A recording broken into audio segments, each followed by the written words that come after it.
रस्त्याच्या कडेला 2 मुलं रंगपंचमी खेळत होते.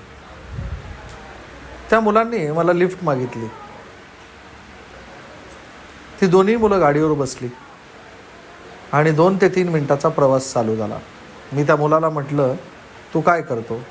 पहिला मुलगा म्हटला, मी 6वीला आहे. दुसरा मुलगा म्हटला, मी 5वीला आहे. मला फार आनंद झाला. मी त्याला म्हटलं, तुमचे आईवडील काय करतात? पहिला मुलगा म्हटला, माझे वडील बिगारी काम करतात आणि माझी आई धुणंभांडी करण्याचं काम करते. मी म्हटलं, वा, खूप छान आहे, खूप शिक, खूप मोठा हो. तो म्हटला हो. मागच्या मुलाला म्हटलं, तुझे आईवडील काय करतात? तो बोललाच नाही. पुन्हा म्हटलं, अरे तुझे आईवडील काय करतात?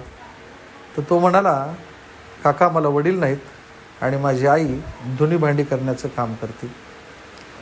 मी म्हटलं, अरे तुझ्या वडिलांना काय झालं होतं? कधी गेले? तो म्हटला, मी 1 वर्षाचा असताना माझे वडील गेले. मला खूप मोठं व्हायचं आणि मला माझ्या आईला खूप सुखी ठेवायचं. अतिशय धीराने व अभिमानाने तो मुलगा बोलत होता. बोलता बोलता 2 मिनिटाचा प्रवास संपला. मुलं गाडीहून उतरून निघून गेली. पण या 2 मिनिटाच्या कालावधीत जीवनाचं गमक अतिशय चांगल्या आणि साध्या पद्धतीत तो मुलगा सांगून गेला.